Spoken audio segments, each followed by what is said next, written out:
प्रभु तेरा प्यार सागर से भी गहरा,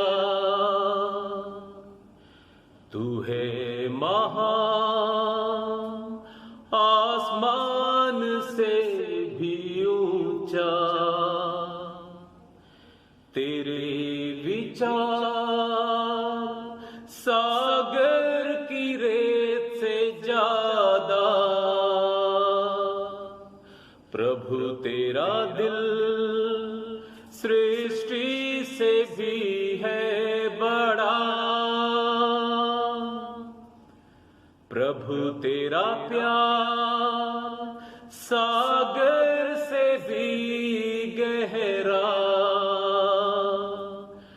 तू है महान आसमानों से भी ऊंचा,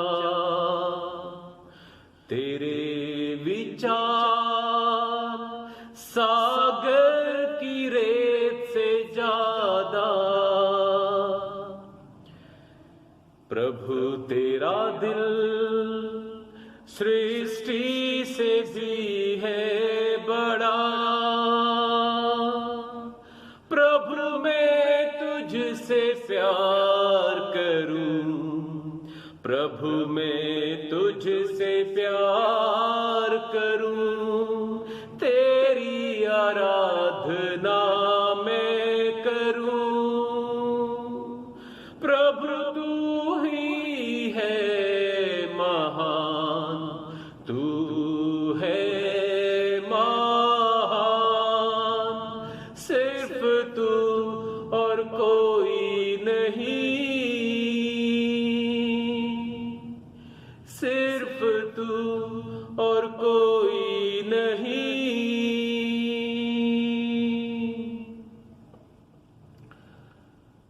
प्रभु तेरा प्यार सागर से भी गहरा है, तेरे विचार सागर की रेत से भी ज्यादा है। धन्यवाद हमारे जीवित महान परमेश्वर का, जिसने हमें फिर से ये मौका दिया कि हम उसके जीवित वचन के हम समीप आए और हम सीखें उसकी भली योजनाओं को, उसकी इच्छा को हमारे जीवन के लिए क्या है। आइए हम प्रार्थना करें कि हम अपने जीवन से परमेश्वर की महिमा करें। हम प्रार्थना करें कि हमारे दैनिक जीवन से, हमारे दिनचर्या से परमेश्वर के नाम की महिमा हो, उसके वचन हमारे हृदय में फलवंत हो, 30 गुना, 60 गुना, 100 गुना उसके वचन हमारे भीतर फल लाए, हमारे जीवन से प्रभु के नाम की महिमा हो। आइए हम प्रार्थना करें।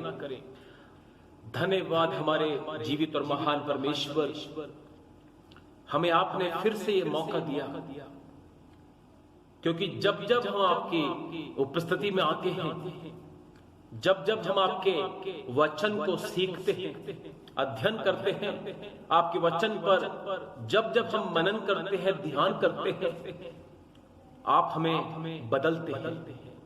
जैसे आपका स्वभाव है, वैसे आपका वचन हमें आपके स्वभाव में ढाल देता है, हमारे भीतर से हर एक बुराइयों को निकाल देता है, हमें पवित्र बनाता है जैसे आप पवित्र हैं।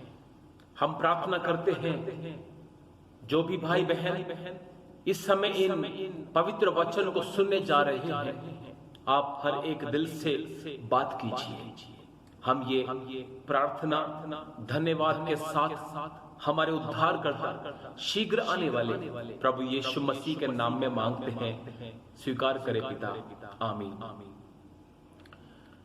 परमेश्वर का प्रेम गहरा है, उसके वचन गहरे हैं, so deep his words are, उसके वचन, उसके कार्य गहरे हैं, उसकी योजनाएं बड़ी ही गहराई से हैं, उसके विचार बड़े गहरे हैं।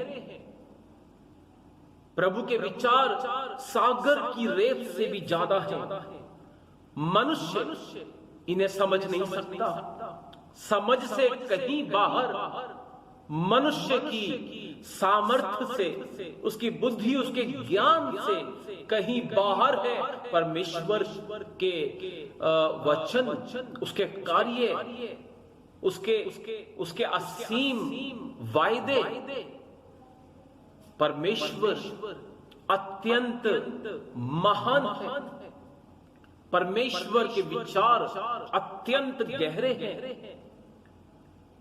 जब तक मनुष्य परमेश्वर के प्रेम में डूब ना जाए, जब तक परमेश्वर से मिलने वाला प्रेम में वो डुबकी ना लगाए, जब तक वो पूरी तौर से उसके प्रेम में ना आ जाए, उस पर पूरी तौर से भरोसा ना करे, विश्वास ना करे, अपनी बुद्धि और ज्ञान से नहीं, पर जो ज्ञान ऊपर से उतरता है, अर्थात ईश्वरीय ज्ञान, सर्वोत्तम ज्ञान, जिसमें मिलावट नहीं है। मनुष्य के ज्ञान में मिलावट है, उसके ज्ञान में संसारिकता है, उसकी बुद्धि में संसारिकता है, उसकी बुद्धि और ज्ञान सामर्थ्य में स्वार्थ है, मलिनता है, वैरभाव है, संसारिकता है। लेकिन जो ज्ञान, जो प्रेम परमेश्वर की ओर से मिलता है, वह मिलावटी नहीं होता, वह सर्वोत्तम होता है, वह उत्तम होता है। परमेश्वर के वचन गहरे हैं, इसमें जरा सा भी मिलावट नहीं है। वचन कहता है मनुष्य की इच्छा से ये नहीं लिखे गए हैं। परमेश्वर के वचन, पवित्र शास्त्र बाइबल मनुष्य की इच्छा से नहीं लिखी गई है। ये परमेश्वर की आत्मा से, परमेश्वर की प्रेरणा से रचा गया है, हमारे लिए, हमें सिखाने के लिए, हमें समझाने के लिए, हमें सुधारने के लिए, हमें सच्चाई की सीख देने के लिए, परमेश्वर के विषय में बताने के लिए ये वचन लाभदायक है। जितना हम इस वचन पर ध्यान करेंगे, जितना हम इस वचन पर मनन करेंगे, मेरे भाई बहन, हम उतना ही परमेश्वर में पाए जाएंगे, उतना ही हम परमेश्वर के प्रेम को समझ पाएंगे, उसके वचन को समझ पाएंगे। मेरे भाई बहन, परमेश्वर हमें सहायता करे। जब आज हम उसके वचन को सीखने जा रहे हैं, हम ये जानने जा रहे हैं कि उसके प्रेम में कितनी गहराई है और हम उसे कैसे समझ सकते हैं। मेरे भाई बहन, मनुष्य का विश्वास कैसा है इससे फर्क नहीं पड़ता मनुष्य क्या विश्वास करता है, परंतु फर्क इससे पड़ता है परमेश्वर मनुष्य को क्या विश्वास दिलाता है, परमेश्वर कैसा है, परमेश्वर के विचार कैसे हैं, परमेश्वर के कार्य कैसे हैं, उन पर विश्वास करना ही विश्वास है। विश्वास मनुष्य की समझ और बुद्धि से नहीं किया जा सकता, क्योंकि परमेश्वर के विचार, उसके वचन मनुष्य की सामर्थ्य, ज्ञान और बुद्धि से कहीं परे है। इब्रानियों की पत्री में 11 अध्याय उसका पहला वचन में हमें विश्वास के विषय में हम सीखते हैं कि विश्वास अनदेखी वस्तुओं का प्रमाण है। विश्वास एक ऐसे प्रमाण है जिसे हमने देखा नहीं है, अनदेखी वस्तुओं का प्रमाण और आशा की हुई वस्तुओं का निश्चय है। यानी हम परमेश्वर में आशा रखते हैं कि परमेश्वर हमारे लिए जो करता है भला करता है। परमेश्वर की योजनाएं हमारे लिए हमेशा भली होती है।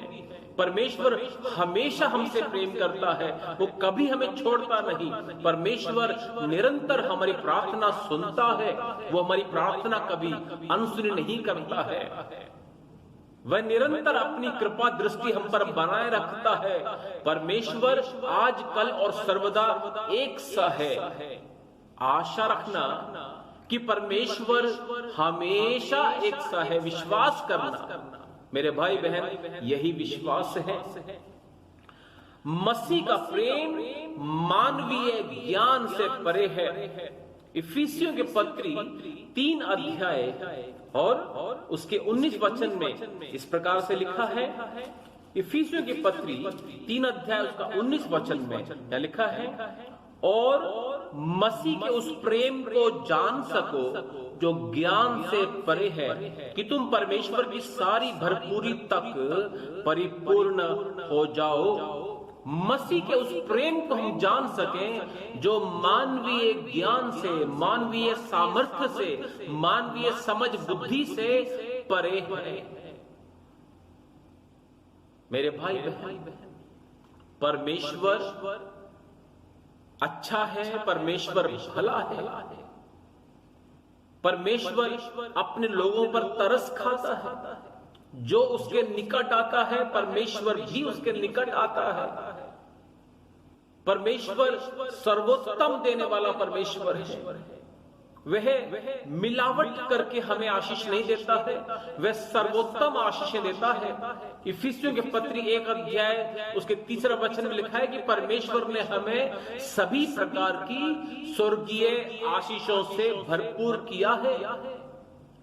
हमें उसने भरपूर का जीवन दिया है यीशु मसीह में। वचन कहता है, अब जो यीशु मसीह में है वह नई सृष्टि है, आशा की हुई वस्तुओं का निश्चय। आशा रखना कि जो प्रभु यीशु मसीह में होते हैं, जो प्रभु यीशु मसीह के वचन में होते हैं, वचन पर चलते हैं, उसकी आज्ञाओं को मानते हैं, उससे प्रेम करते हैं, उनके लिए सब बातें मिलकर भलाई को उत्पन्न करती हैं।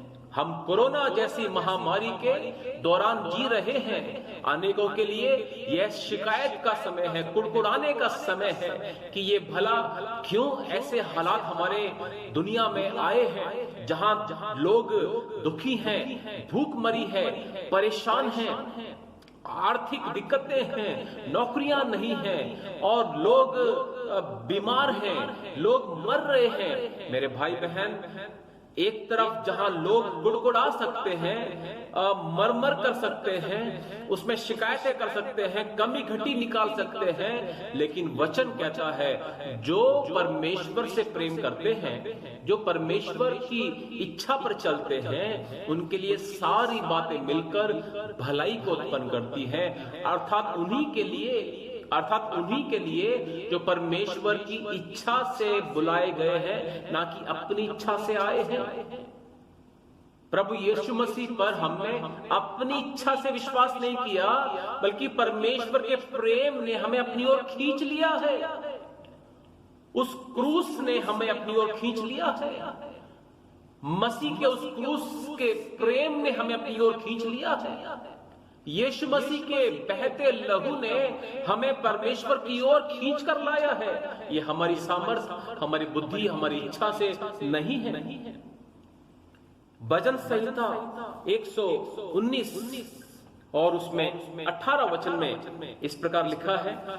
भजन संहिता 119 का 18 वचन, इसमें लिखा है, मेरी आंखें खोल दे कि मैं तेरी व्यवस्था की अद्भुत बातें देख सकूं।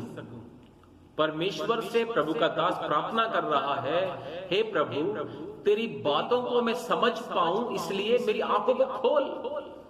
तेरी योजनाओं को मैं समझ पाऊं, तेरे वचन की गहराई को मैं समझ पाऊं, तेरी आज्ञाओं को मैं समझ पाऊं, उस पर खरा उतर पाऊं, उसकी गहराई को मैं जान पाऊं कि तू मेरे लिए क्या सोच रहा है, तेरी मर्जी मेरे लिए क्या है, तेरे विचार क्या ही गहरे हैं मेरे लिए।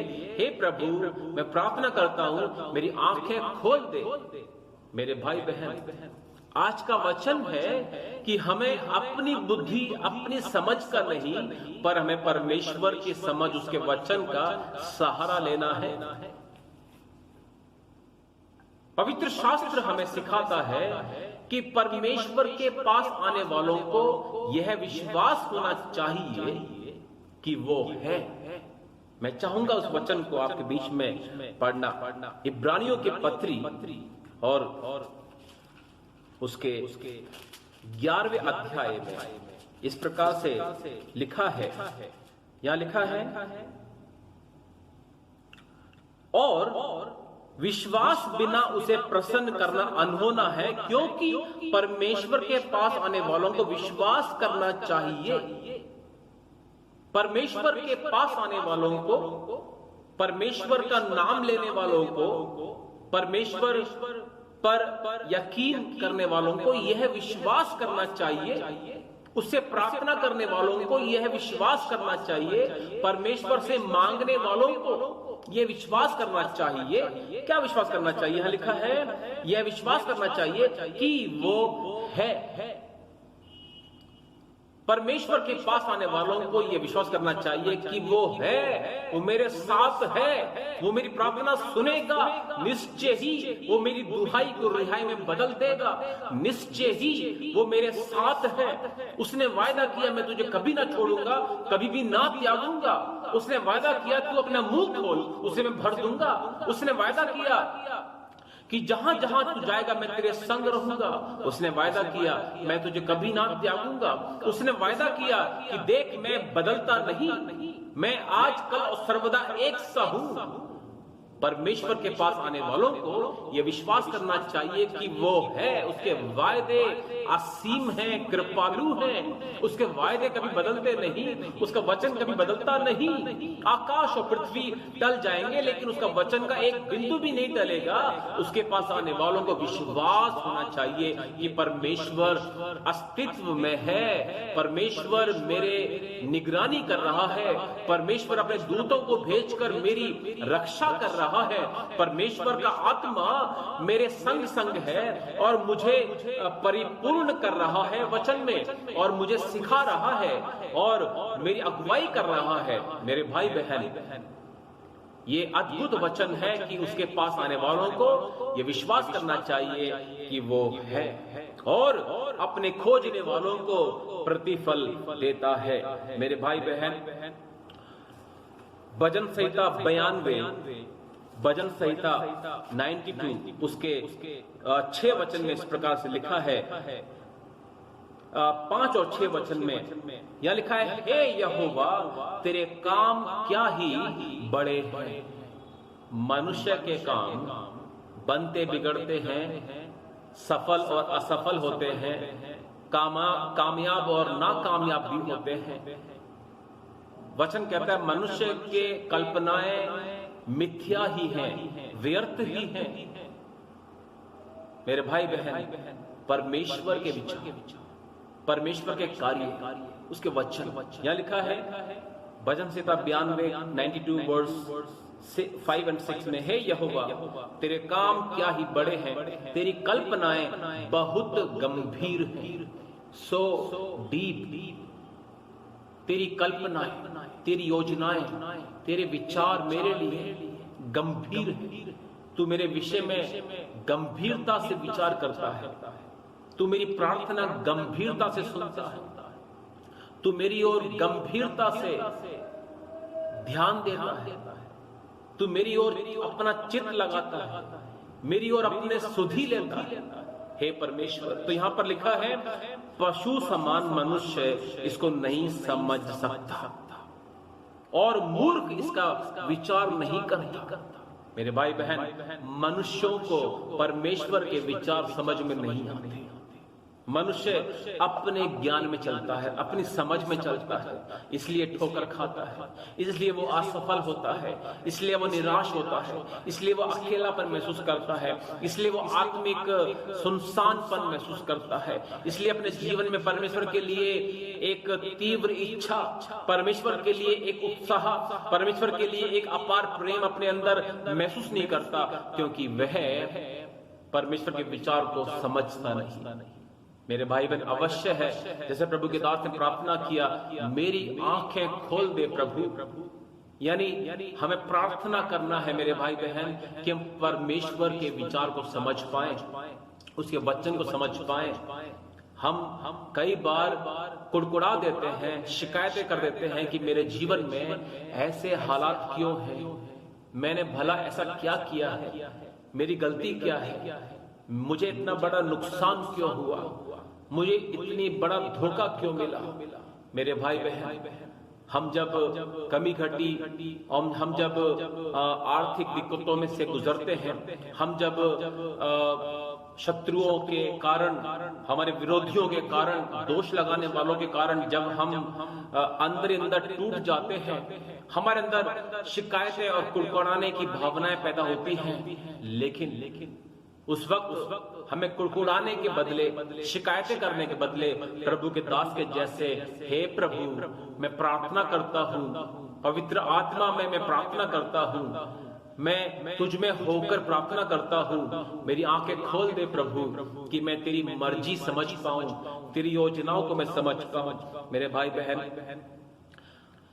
उदाहरण के लिए हम सीखते हैं यूहन्ना रचित सुसमाचार उसके 4 अध्याय में, जब एक स्त्री कुएं के पास पानी भरने के लिए आई, वहां पर प्रभु यीशु कुएं के पास बैठे हुए थे, और जब स्त्री वहां पर पानी भरने के लिए आई, मैं चाहूंगा कुछ आयतें आपको उसमें से बताना। तो यहां लिखा है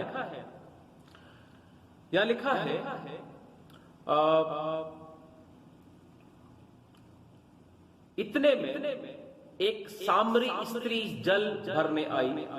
यीशु ने उससे कहा, मुझे पानी पिला, क्योंकि उसके चेले तो नगर में भोजन वस्तु लेने गए थे। उस सामरी स्त्री ने उससे कहा, तू यहूदी होकर मुझ सामरी स्त्री से पानी क्यों मांगता है? क्योंकि यहूदी सामरियों के साथ किसी प्रकार का व्यवहार नहीं रखते। यीशु ने उत्तर दिया, यदि तू परमेश्वर के वरदान को जानती और यह भी जानती कि वह कौन है जो तुझसे कहता है मुझे पानी पिला, तो तू उससे मांगती और वह तुझे जीवन का जल देता। स्त्री ने उससे कहा, हे प्रभु, तेरे पास जल भरने को तो कुछ भी नहीं और कुआं गहरा है, तो फिर वह जीवन का जल तेरे पास कहां से आया? मैं 13 वचन आपके बीच में पढ़ूंगा।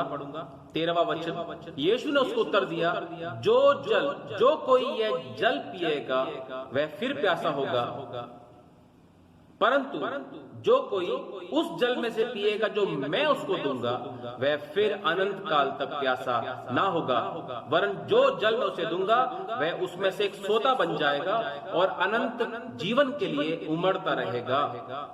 स्त्री ने उससे कहा, हे प्रभु, वह जल मुझे दे ताकि मैं प्यासी ना हूं और जल भरने को इतनी दूर ना आऊं। मेरे भाई बहन, इस भाग में आपने ध्यान दिया, प्रभु यीशु उससे अनंत कालीन तक की प्यास बुझाने वाले जल अर्थात उद्धार के विषय की बात कर रहा है, परमेश्वर की असीम योजनाओं की बात कर रहा है, परमेश्वर के अद्भुत कार्यों की बात कर रहा है यहाँ पर। लेकिन वो स्त्री समझ रही है, संसारिक जल के विषय में सोच रही है। प्रभु यीशु उसको अनंत काल का जीवन देना चाहता है, लेकिन वो मात्र मटका भर पानी के विषय में सोच रही, वो कुएं की पानी के विषय में सोच रहे हैं। लेकिन प्रभु यीशु उससे स्वर्गीय जीवन देना चाहता है, स्वर्गीय आशीषों से उसको भरना चाहता है। मेरे भाई बहन, जिस तरह ये स्त्री प्रभु यीशु की बात को समझ नहीं पाई कि प्रभु उससे क्या कहना चाहता है, आज भी कई लोग, विश्वासी लोग, कई मसीही भाई बहन परमेश्वर की योजनाओं को समझ नहीं पाते। वह सांसारिक बातों पर ही ध्यान देते हैं, पृथ्वी की बातों पर ही ध्यान लगा रहता है उनका। अवश्य है कि प्रार्थना के साथ हम परमेश्वर के सामने घुटने पर आने के द्वारा हम प्रभु की योजनाओं को समझें। प्रभु, इस परिस्थिति के द्वारा मेरे जीवन में आप क्या सिखाना चाहते हैं? प्रभु, इस एक्सीडेंट के द्वारा आप मुझे क्या सिखाना चाहते हैं? प्रभु, इस आर्थिक तंगी मुसीबत के द्वारा मुझे क्या सिखाना चाहते हैं? प्रभु, मुझे भूख और प्यास है, इसके द्वारा मुझे आप क्या सिखाना चाहते हैं? प्रभु, मुझे नौकरी नहीं है, मेरी आमदनी नहीं बढ़ रही है, प्रभु इस कम्युनिटी के द्वारा आप मुझे क्या सिखाना चाहते हैं? प्रभु, जब लोग मुझ पर दोष लगा रहे हैं और मुझे बोलने के लिए कुछ भी नहीं है, हे प्रभु, मैं कुछ बोल नहीं पा रहा हूं। हे प्रभु, लोग मुझ पर चढ़कर आ रहे हैं, लोग मुझ पर चढ़ाई कर रहे हैं। हे प्रभु, ऐसे वक्त में आप मुझसे भला क्या चाहते हैं? आपकी मर्जी क्या है? मेरे भाई बहन, हम अलग अलग कठिन हालातों से गुजरने वाला लोग हो सकते हैं, इससे भी हम ज्यादा दर्दनाक एक स्थितियों से गुजरने वाले लोग हो सकते हैं। लेकिन हर हालात में, हर परिस्थिति में हमें वचन सिखाता है पहला थिस्सलुनीयों 5 अध्याय में कि हमें हर दशा, हर परिस्थिति में परमेश्वर का धन्यवाद करना चाहिए, क्योंकि परमेश्वर में तुम्हारे लिए प्रभु यीशु मसीह में यही इच्छा है। हम हर वक्त हर बात के लिए धन्यवाद करना चाहिए।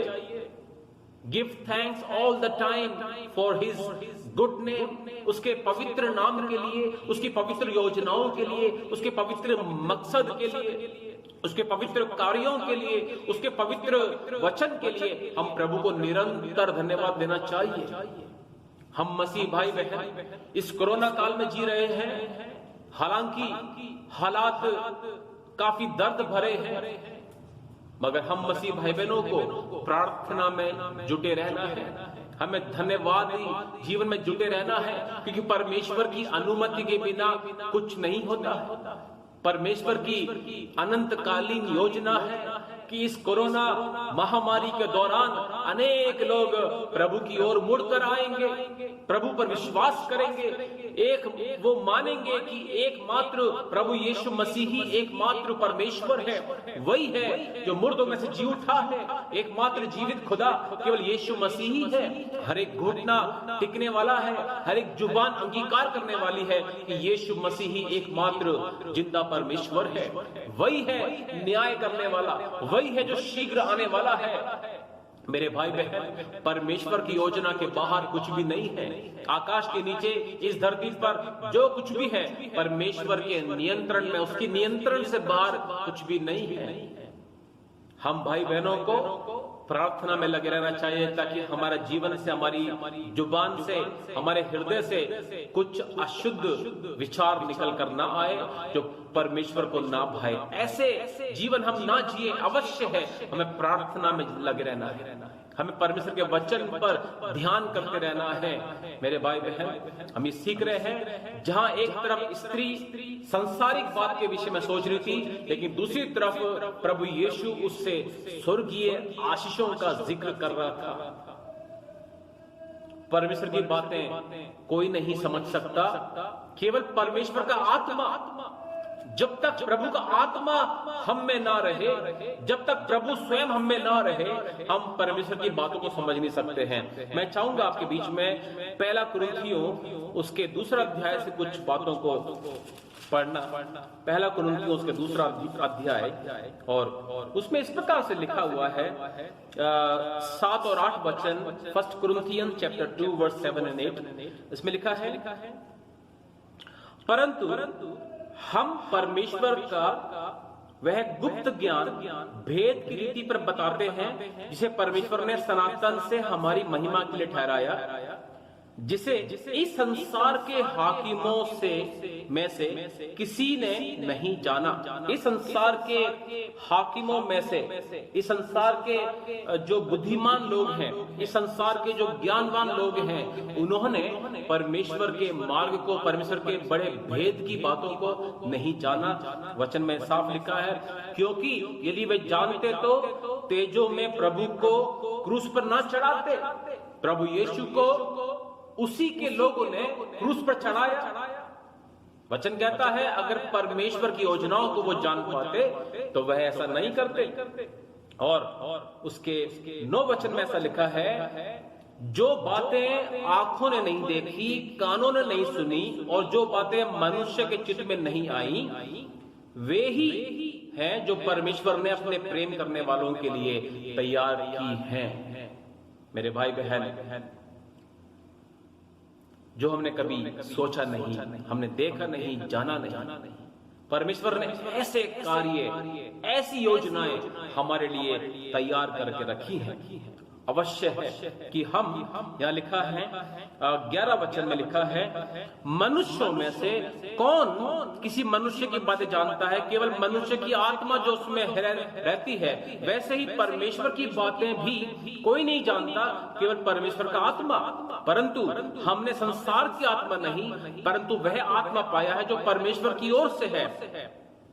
मेरे भाई बहन, परमेश्वर की आत्मा जब तक हमारे भीतर कार्य नहीं करती, जब तक प्रभु का आत्मा हमारे भीतर कार्यवंत नहीं होता, जब तक हम प्रभु की आत्मा में भरपूर नहीं रहते हैं, हम प्रार्थना नहीं करते हैं, जब तक वचन कहता है इफिसियों की पत्री में कि दाखरस से मत वाले मत बनो, यानी संसार की बातों से मत वाले मत बनो, संसार की बातों से प्रेम मत करो, परंतु पवित्र आत्मा में रहो, पवित्र आत्मा की मंजूरी में, उसकी उपस्थिति में रहो, निरंतर प्रार्थना में लगे रहो, निरंतर धन्यवाद करने में लगे रहो, निरंतर उसकी आज्ञाओं को पालन करने में लगे रहो, तो अवश्य है कि परमेश्वर हम पर अपनी कृपा दृष्टि करेंगे और हमें अनुग्रह देगा, हमें आशीष देगा और हम उसकी बहुतायत के जीवन को हम अनुभव कर पाएंगे, हम उसके सर्वोत्तम आशीषों को हम स्वाद चख पाएंगे।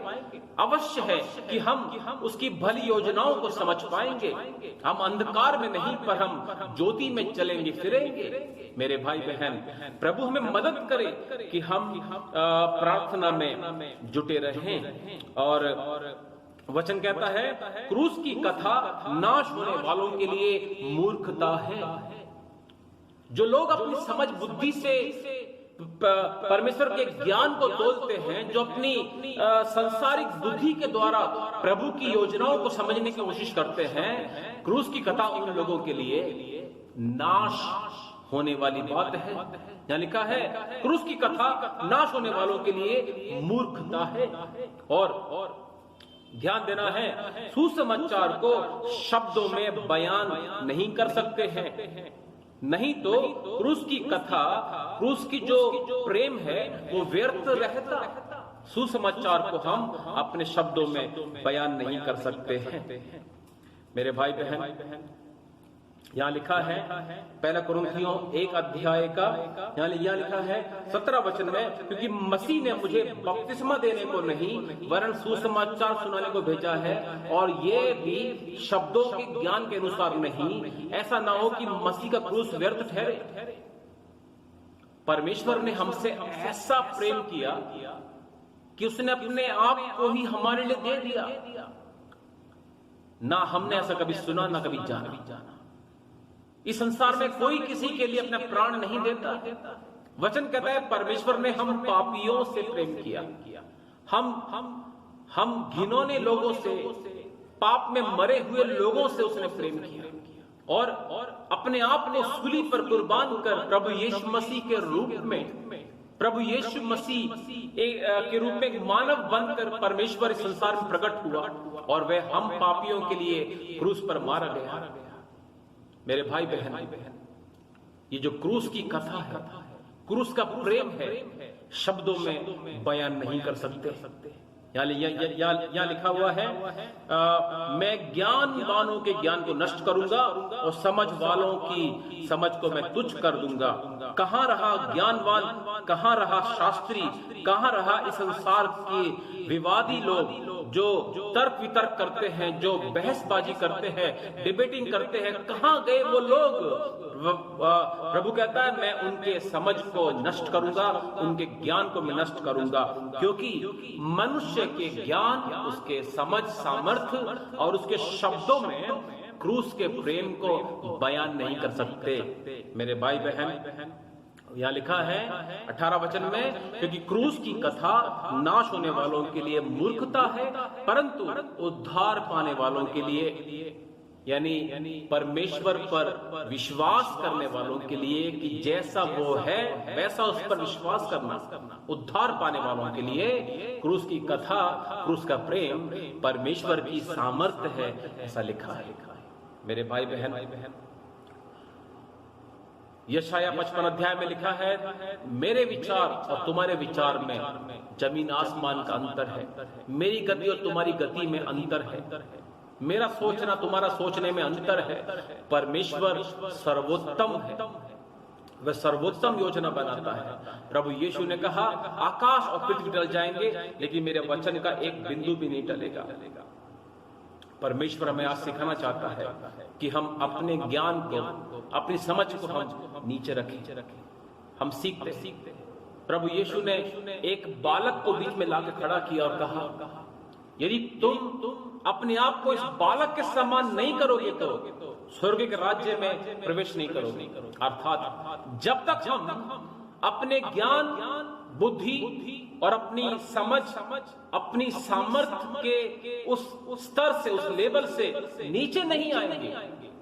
प्रभु यीशु ने कहा, अगर कोई मेरे पीछे आना चाहता है तो अपने आप का इनकार करे, अपनी बुद्धि, अपने ज्ञान, अपनी सामर्थ्य, अपनी समझ का इनकार करे और वो नीचे लेवल में आ जाए, एक बालक के समान अपने आप को बनाए कि मैं कुछ नहीं हूं, मैं अशुद्ध होंठ वाला मनुष्य हूं, परमेश्वर की पवित्रता के सामने मैं कुछ नहीं हूं।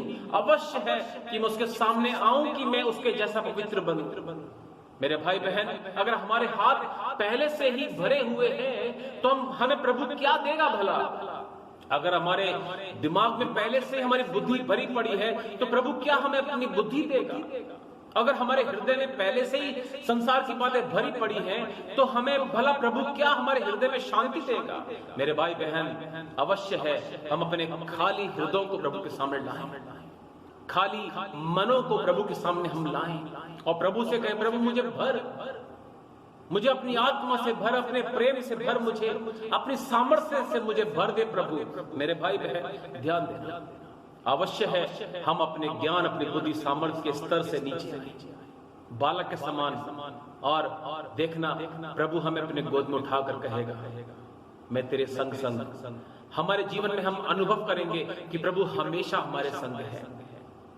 मेरे भाई बहन, कभी नहीं सोचता कि जक्कई ने सोचा कि मैं पेड़ पर चढ़कर देखूंगा। जक्कई के पेड़ पे चढ़ने के कारण से प्रभु उसको बात किया, ये नहीं। प्रभु ने तो पहले ही योजना बना ली थी कि आज मैं इस गली से गुजरूंगा और जक्कई को आवाज दूंगा। जक्कई का पेड़ पर चढ़ना बड़ा कार्य नहीं था, बल्कि प्रभु का जक्कई को आवाज देना प्रभु का कार्य था। मेरे भाई बहन, इसी तरह हम बिना विश्वास, बिना अपना ईमान प्रभु पर लाए हम प्रभु के पास नहीं आ सकते। आज का संदेश है कि हम सोचें, हम परमेश्वर में होकर सोचें, हम प्रार्थना में समय बिताएं। मेरे भाई बहन, जितना हम उसके वचन में अध्ययन करेंगे, उसके वचन पर ध्यान करेंगे, रात दिन उसके वचन पर मनन करेंगे, जैसे प्रभु का दास भजनकार दाऊद कहता है कि मैं बिछौने पर पड़ा तेरे वचन को मनन करूंगा। जितना हम उसके वचन पर मनन करेंगे, उसके वचन को सीखेंगे, अध्ययन करेंगे, मेरे भाई बहन, उतना ही हम प्रभु में बढ़ेंगे, प्रभु की पवित्रता में बढ़ेंगे, हम प्रभु की धार्मिकता में बढ़ेंगे। प्रभु ने कहा, धन्य है वे लोग जो धार्मिकता के भूखे प्यासे हैं, यानी प्रभु के वचन में बने रहते हैं, जुड़े रहते हैं, अध्ययन करते हैं, मनन करते हैं, ध्यान करते हैं। मेरे भाई बहन, वे आशीषित होंगे, वे फलवंत होंगे। हमें वही करना है, प्रार्थना में लग रहना है, निचले स्तर की बातों को नहीं सोचना, संसारिक बातों को नहीं सोचना। प्रभु ने बोला कि जहां तुम्हारा धन है वहां तुम्हारा मन भी होगा, इसलिए अपना ध्यान स्वर्ग में जमा करो।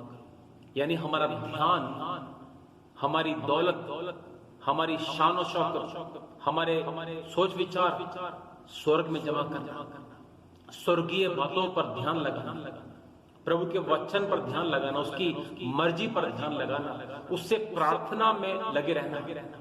मेरे भाई बहन, तब देखना हम कितने फलवंत होंगे, हम कितने आशीषित हो जाएंगे। प्रभु ने कहा, अगर तुम मुझ में बने रहो तो तुम बहुत सा फल लाओगे।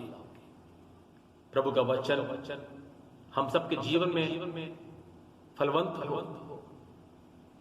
प्रभु इस वचन के द्वारा हम सभी को आशीष दे। मेरे भाई बहन, आइए हम प्रार्थना करें कि प्रभु हमारे जीवन में अपनी मर्जी, अपनी योजनाओं को देख पाए, जैसा वो है हमारा स्वभाव भी वैसा बन पाए। प्रभु के नाम की महिमा हो, प्रभु को धन्यवाद। आमीन।